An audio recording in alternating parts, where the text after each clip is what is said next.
DGP na security review tawkre aina yadaba khulshing fagatpa amadi anti-drug operation khunshannaba haikre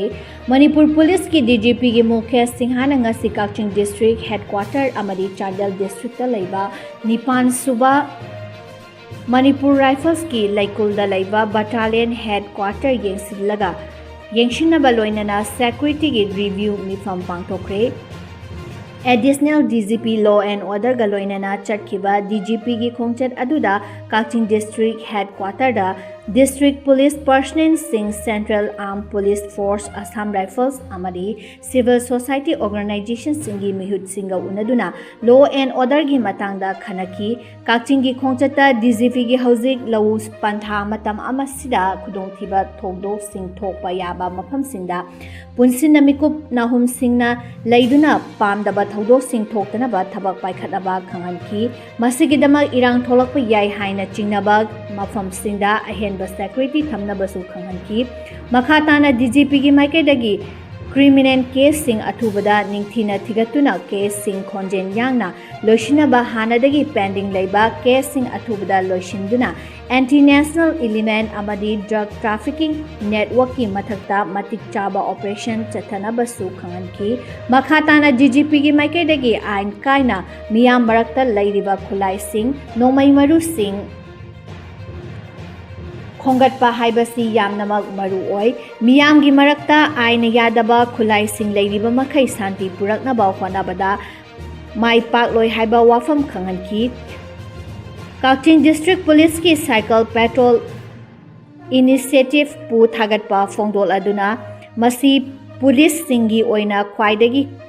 kansukanaba model amani haina singthaki Tungda local gi miyam amadi CSO singa unaduna law and order amadi police na mathau pangthopada apen pen da leibagi matangda wari sanaki tungda laikulda leiba Nipan Suba Manipur Rifles Headquarter da security review mifam ama pangthoki maduda maru aiwa outpost singda personnel sing deploy tawbagi matangda kupna khana neinaki Mifam aduda police na miyamga lainaba mari hena phagatnabagi tangai fadaba lei haiba wafam fongdoki Chandel gi khongchatta AP gi office ta nauna saba conference hall sangabaga loinana masina cyber crime gi thijinbada hena mapangal haplagani haiki tungda DGP Mukesh Singh hana Chandel gi tongan ba youth singa unaduna Manipur Police ki athubada pangthokadaba requirement rally Chandel gi manaha sing saruk yabinaba appeal tauki Eti gi mioi mari jail da thazan khibagi mayokta protest taukre National Investigation Agency NIA na laukhatpa case amaga mari leihanduna Arambai Tengol gi mioi mari fazilaba matungda jail da thazan khibabu yaningdaba fongdoktuna ngasi nungthil kwa kaithen apunba maira paibi lupna Kaithel asida wakat khongjang changsinkre khongjang da saruk yakhiba loop asigi president Saubam Sovitana hai nupi singna changsileba wakat khongjang asi Etigi miyoi mari fazilaga jail da thajin khibagi thawangbu pendaba fongdokpani me ahum English singaniga kunhumdoi dagi tholak liba lan sida michom kaya laikhidre Kaya amana mafam khangdri lengak na matam chana loishinba yaba wathok asi loishin haudabadagi furup amadi miyam kanba ichasingna tholaktuna khun ngaklakpadagi ngasi fawba aikhoina hingba ngamlibani lengak na furup singda manaba mityeng yengba ngamde haikhiba wasu ngakte maram asina ichasingna makhutta wakok paiduna lantheng yaraktaduna araiba khulai paiduna nako terrorist singna Manipur thugainaba honarakpada thengnakhibani isa singbu mama oibi singna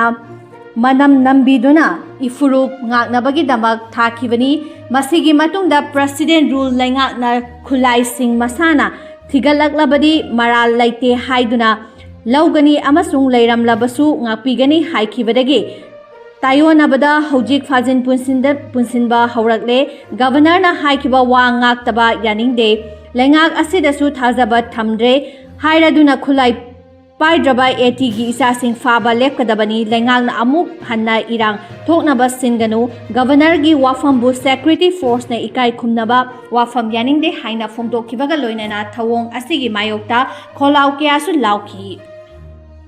Central Force-sina kuki khulshinggi pochai pushinnaba hotnabadagi Naga khunjashingga chauna muknakre. Central Force-sina Kangpopi District ki kuki khulshingda sizinaba chana thaknaba polamsing yauna tangai fadana changba polamsing akanba ngak senga loinana punsinba honabada thonglang akutpa amasung thonglang atongba Naga khulshingdagi nupisingna ngarang ahing nongyai hauna lambi thachinduna pochai pusinba thingkre hairi Naga nupisingna ahing chupa lambida yarep tuna lambi paring asida Central Force singi convoy gari amata mafam adu fauraga chathok chashin tauba yahankidre Naga nupisinggi athingba adu kuki singna khundaba mafam singda Naga khul fauraga potlam sing puthok pushin taudabani hairi lambi thingbada saruk yakhiba nupi sing adugi matung inna makhoigi chathariba khongjang asi handak nagamicham taruk tamthina hatkiba adugi achumba wayen fangnabagini thaudok aduga mari leinana mi hatpa sing haujik fauba faba laitri thijinbagi project amata laktre thaudok adugi hostage oina fabada chenaba singna masak maming taknaba faubada haujik fauba chenaba mioi amata fagatpa natraga aingi oiba thaba amata lokhatpa laitri haina pendaba fongdorakhi security force ki gari sing adu thinglabasu nupi sing aduna makhoigi khongjang asi Central Force singi mayokta chathabanati haina sengdorakli makhoina lambi thingzinduna Central Force sing chathandrabasu Central Force sing budi ikai khumnai force sing asina leiba mafam khudimak taramna oi